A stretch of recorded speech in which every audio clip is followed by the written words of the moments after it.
I'm in my spot. Guys, welcome to San Antonio. We're gonna have a blast today. We are back. I'm not joking. Second time to the same burger spot. This place is incredible. Jamil and myself, we're gonna be hanging out with the San Antonio crew today. We're gonna be in a church, which means we gotta take some people to church, talk about some real estate. Jamil's gonna be talking about what he's doing in co-living and how he's changing the game. He's got a massive amount of people that are following what he's doing and going, I thought I knew what I was doing in co-living. I'm going that direction. You guys will see exactly what we're talking about tonight as Jamil speaks, and we'll see what San Antonio has to offer. We have 3 people to visit today. Jennifer Lindsay, Doc Vernon, and Vin and Michelle Ochoa. Love you guys. Enjoy the video.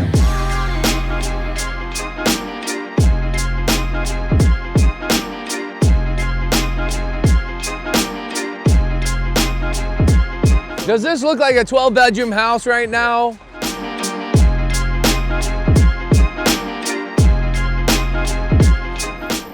I'm like, all right. I'm like, Victoria, we were on a call with Victoria for regional leaders, so. Oh, yeah. I'm like, oh, Pace is here. I gotta go. Oh, yeah, they're still in here. Those all regional leaders? Hey, Victoria. Hey, Can I bug real quick? Victoria. What up, everybody? Hey, I'm in San Antonio, just buying and selling drugs out here. Don't worry about it. I'm there, my brother. Hey, Morby. What's up, bud, man? Okay, you guys want to get tactical and like get into some stuff today or what? This is something that I hear constantly from people. And it doesn't matter what the deal is for you guys, but I hear this common thing, which is, I haven't done a deal yet.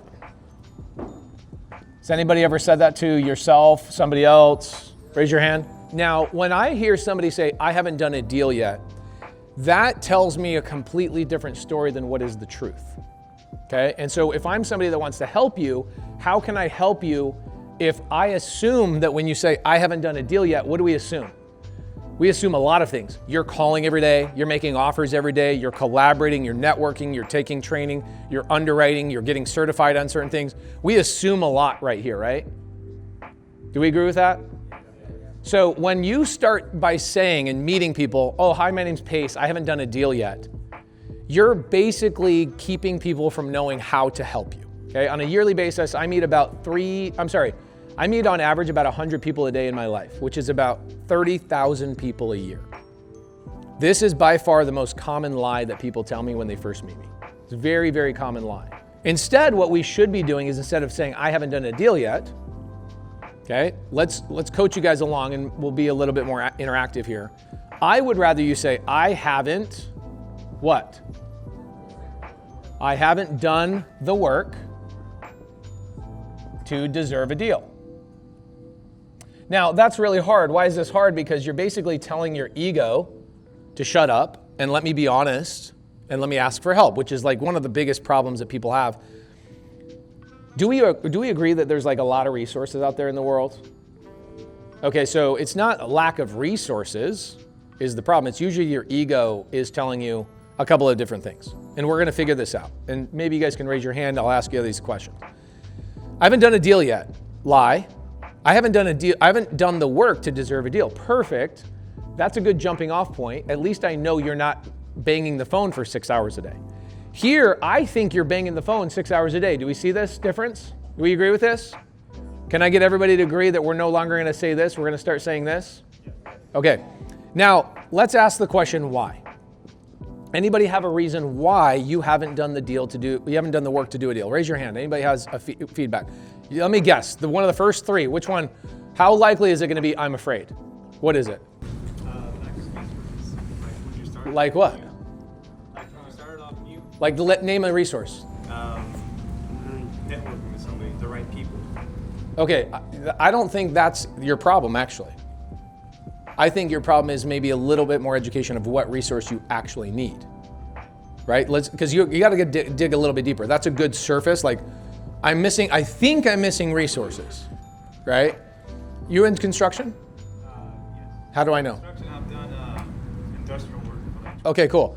So it's like showing up to a job site with like an empty tool belt and you feel naked, right? you are a newbie, so you don't know what tools you need. You just feel naked and you're like, I'm not gonna go on the job site because I don't know what tools I need quite yet, right? So you're really in a situation where you're like, I don't know what resources I need. Okay, so we can dig a little bit deeper into that. Anybody else have another one? Yes. Okay, underrated confidence, I love this. Okay, so let's do this. Resources, I feel like I'm lacking resources, cool. Underwriting, so let's just say deal or no deal type of, I would say everybody in here should raise their hand. Everybody agree you wish you had better underwriting? This is a good deal or not a good deal. If I look at a house, how do I know? Right, okay, deal or no deal? Cool, what else do we got, guys? Lending's kind of like resources, but I'll add that in here. Skills, lacking skills, right? Okay, that's resources. Lending, EMD. Okay, cool, mindset. How many people are comfortable? Everybody in here should raise your hand, because if you weren't comfortable, you would be rushing to get a deal done. The most important thing that ever happened to me is when my daughter was born, I got a bankruptcy letter from one of my biggest customers. I was losing all my money that he owed me. He filed bankruptcy, it wiped me clean, and I had to buy my daughter out of the hospital with a credit card. And I was like, I gotta get to freaking work, right? So comfort is definitely a killer. Any other ones? Okay, contracts, that's resources. You must not be in our community if you're asking for that. Are you guys okay if I'm a little bit mean? You might not ever see me again, so I'm gonna be a little bit mean. You never know, the storm could take me away, you know, I don't know. Time is definitely not your problem. Okay, and here's how I would frame the time thing. Most of you guys waste your time with your family. And here's what I mean by that. Hanging around I don't hang out with my kids. I'm very intentional with my kids 3 to 4 hours a day. More than any 9-to-5 person, I spend more time with my kids, but I'm intentional. We're either reading a book, we're walking around the park, but we're not hanging out without a plan. If you look at my calendar right now, I know what I'm doing with my kids tomorrow. Right? I know what it is. I'd say most people very much react to life rather than creating their life and telling their calendar here's what I'm doing this week, universe. You let the world attack your day. How many people have felt in the last 6 months a day that went by, and at the end of the day, you're like, I don't even know what I did today. Okay, welcome to the 9-to-5 people. Consistency, I'd say consistency is mindset, but let's put that in there. Oh, bro, I love that. Who said that? Raise your hand. Okay, so you got a good job. Life is good for the most part.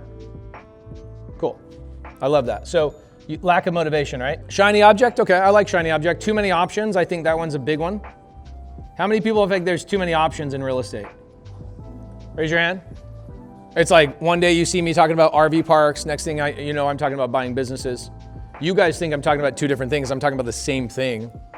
Acquiring assets through creative finance. I'm just doing one thing. Whatever makes sense, it makes sense. But afraid of Steve's, okay, I like that. So fear of getting screwed over, fear of loss. Goals and calendar, okay, goals and calendar, I'm gonna put on time. Okay, lack of action. Okay, so we'll do lack of action and analysis paralysis kind of in the same place, okay?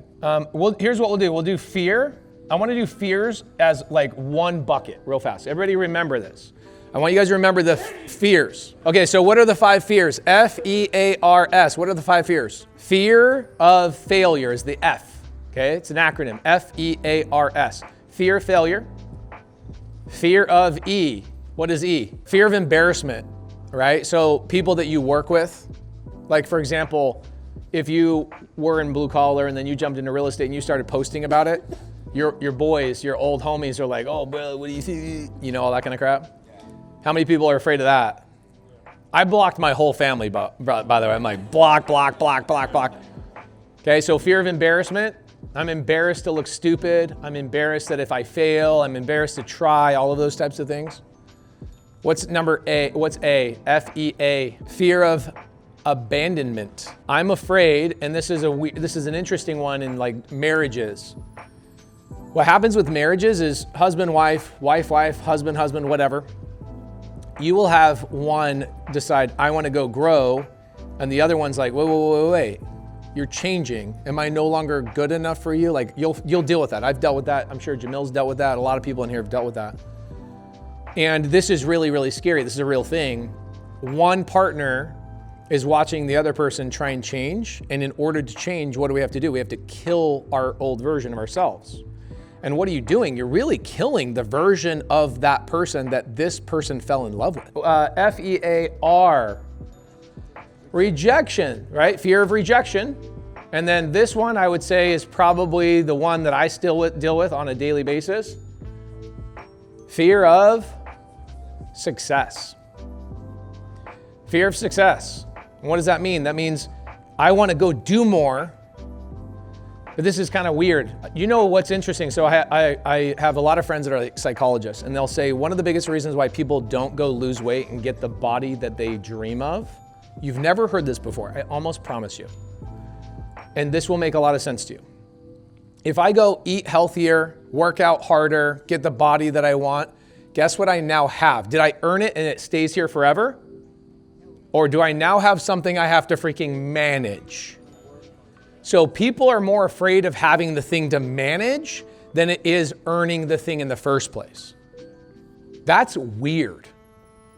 Does that make a lot of sense though? And so sometimes fear of success is like, wait, hold on. If I go buy this big thing and I now have to go and get employees and I now have to have this thing and I get an office and payroll is like the scariest thing on the planet for most people starting out. Do we agree with this? So this is fear of success. I get bigger, new devil is waiting at the new level, right? As they say, or every level has a new devil, some people will say. So that is scary. People are afraid of success, or you want to do more, but you don't even know what that even freaking looks like in the first place. Do we realize that when people say, I haven't done a deal, it actually is one of these things? Do we agree with that? If you actually came up to me and you knew which one you were struggling with, I could then give you a resource. I could then send you in the right direction. I could send you a video. I could send you to a person. I could connect you with somebody who also dealt with that same thing and then overcame it. And so when you're going around networking with people, these are the things that you should be saying instead. Hey, I have too many options. I'm thinking I should be on this, this, or this. Which one do you think is a better fit for me? Do you see how that's a way better opener than I haven't done a deal yet? So on a daily basis, we live and breathe and touch things that are absolutely too good to be true. We live in a world of too good to be true. The biggest problem that you have, and you will continue to have, is that you have no exposure to people that are actually doing the thing you want to do. I hope this has been helpful for you guys to kind of expose some of these things and how to maybe have some of these conversations. Like when you're talking to people, even when you come up to me tonight and we're chatting, can you tell I'm pretty good at identifying people's problems? I'm like good one-on-one. When you guys come up to me tonight, I want you to tell me which one of these is your issue so I can actually give you advice. Okay, that's what I'll be hanging out in the hallways and doing the rest of the night. Are we cool with that? Okay, don't ever, I will karate chop you. I'll find your neck and I will karate chop you if you ever say this to me. Don't ever say this to me ever again.